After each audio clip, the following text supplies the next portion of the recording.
لاہور کا ایک پرانا کالج جہاں ہر سال اسٹوڈنٹ کے دل میں جوش اور خوشی کا عالم ہوتا تھا، لیکن اس کالج کے پیچھے ایک پہاڑی تھی جو ہر کسی کے لیے ڈر کا سبب تھی۔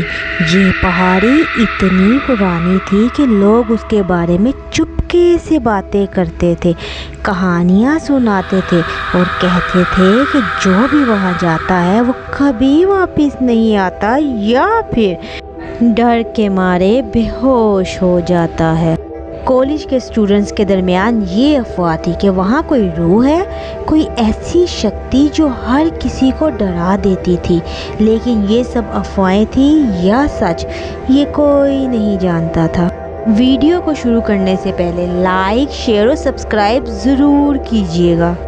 ایک دن کالج میں اینول فن فیئر کا اعلان ہوا۔ ہر سال کی طرح یہ فن فیئر بھی اسٹوڈنٹ کے لیے ایک بڑا ایونٹ تھا۔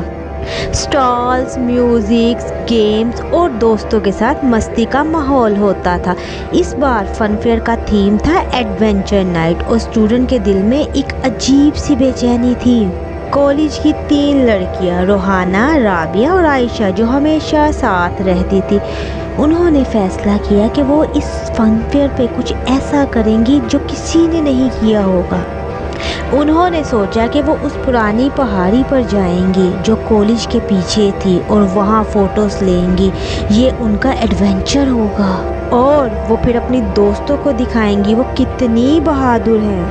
روحانہ تھی سب سے ضدی اور نہ ڈرنے والی لڑکی۔ اس کی آنکھوں میں ہمیشہ ایک چمک رہتی تھی اور وہ ہر چیز کو چیلنج کے طور پر لیتی تھی۔ رابعہ تھوڑی سی ڈرپوک تھی، لیکن وہ روحانہ کے ساتھ ہمیشہ رہتی تھی کیونکہ اسے ایڈونچر کا شوق تھا۔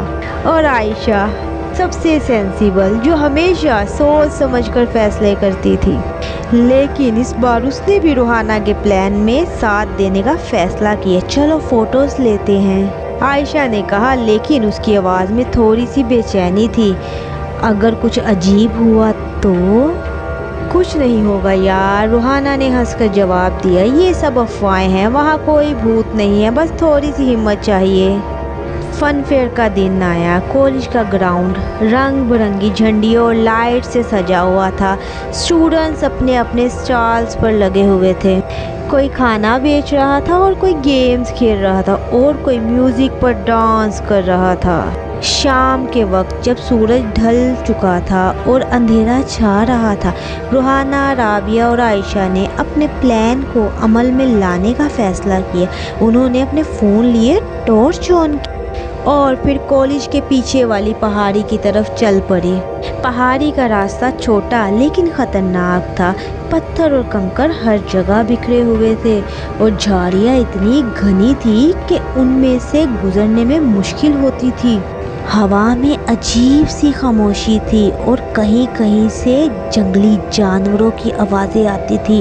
رابعہ نے روحانہ کا ہاتھ پکڑ لیا۔ روحانہ، مجھے یہ جگہ ٹھیک نہیں لگ رہی، چلو واپس چلتے ہیں۔ روحانہ نے مذاق اڑایا، ارے ابھی تو کچھ دیکھا بھی نہیں، تم دونوں ڈرپوک ہو، بس تھوڑی دیر اور فوٹوز لے کر واپس چلتے ہیں۔ عائشہ نے بھی کہا، ہاں اب تو آ گئے ہیں، تھوڑی سی ہمت رکھو رابعہ۔ وہ تینوں پہاڑی کے اوپر ایک چھوٹی سی چوٹی تک پہنچ گئی جہاں سے پورا کالج کا گراؤنڈ نظر آتا تھا۔ وہاں ایک پرانا ٹوٹا ہوا بینچ تھا اور اس کے آس پاس کچھ پرانے پتھر بکھرے ہوئے تھے۔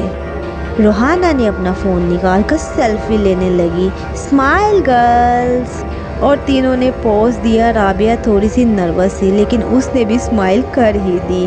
عائشہ نے اپنے فون سے بھی کچھ اور فوٹوز لی۔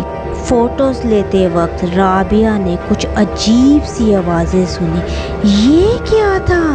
اس نے پوچھا اور اس کا چہرہ سفید پڑ گیا۔ کچھ نہیں، شاید ہوا یا کوئی جانور، روحانہ نے کہا، لیکن اس کی آواز میں بھی اب تھوڑی سی گھبراہٹ تھی۔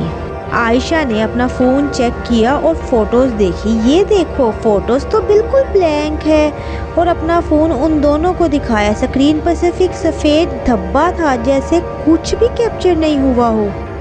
پھر روحانہ نے بھی اپنا فون دیکھا، اس کی بھی فوٹو بلینک تھی۔ رابعہ نے ڈر سے کہا، یہ کیا ہو رہا ہے؟ مجھے یہ جگہ بالکل نہیں پسند، چلو یہاں سے واپس۔ لیکن ابھی وہ واپس جاتی کہ انہیں ایک آواز سنائی دی، ایک چھوٹی سی ہنسی جیسے کوئی بچہ ہنس رہا ہو۔ تینوں ایک دوسرے کو دیکھ کر رک گئے۔ اللہ، یہ کیا تھا؟ عائشہ نے دھیمی سی آواز میں پوچھا۔ کوئی بچہ یہاں کیسے ہو سکتا ہے؟ روحانہ نے کہا، لیکن اس کا چہرہ بھی اب ڈر سے سفید تھا۔ آواز پھر آئی، اس بار تھوڑی اور قریب سے۔ یہ ایک شرارتی ہنسی تھی، جیسے کوئی ان سے مذاق کر رہا ہو۔ رابعہ نے اپنا فون گرا دیا اور چلائی، بس اب میں یہاں نہیں رکتی۔ وہ تیزی سے نیچے کی طرف بھاگی اور روحانہ اور عائشہ بھی اس کے پیچھے دوڑی۔ جب وہ نیچے کالج کے گراؤنڈ میں پہنچے تو ان کا سانس پھول رہا تھا۔ رابعہ رو رہی تھی اور عائشہ کا چہرہ سفید تھا۔ روحانہ نے کہا، ٹھیک ہے، شاید ہمیں وہاں نہیں جانا چاہیے تھا، لیکن اب ہم سیف ہیں۔ لیکن وہ غلط تھی۔ فن فیئر کے بعد جب تینوں اپنے گھر گئی تو ان کے فونز میں عجیب سی چیزیں ہونے لگی۔ روحانہ کے فون میں ایک فوٹو آئی جو اس نے کبھی لی ہی نہیں تھی۔ ایک چھوٹا سا بچہ جس کا چہرہ سفید اور آنکھیں کالی تھی، اسی پہاڑی پر کھڑا تھا۔ رابعہ کے فون میں اسی بچے کی ہنسی کی آواز ریکارڈ ہو گئی، جبکہ اس نے کوئی ریکارڈنگ نہیں کی تھی۔ عائشہ کے فون کی سکرین بار بار خود ہی آن اور آف ہوتی تھی اور ہر بار وہی بلینک فوٹو دکھائی دیتی تھی۔ کالج میں افواہ پھیل گئی کہ تینوں لڑکیوں نے اس پہاڑی پر کچھ دیکھ لیا تھا جو نہیں دیکھنا چاہیے تھا۔ لوگ کہتے تھے کہ وہاں ایک بچہ رہتا تھا جو شرارتی تھا اور جو بھی اس جگہ پر جاتا وہ اسے تنگ کرتا تھا۔ وہ بچہ کسی حادثے میں پہاڑی پر مر گیا تھا، جس کی وجہ سے اس کی روح وہاں بھٹکتی ہے۔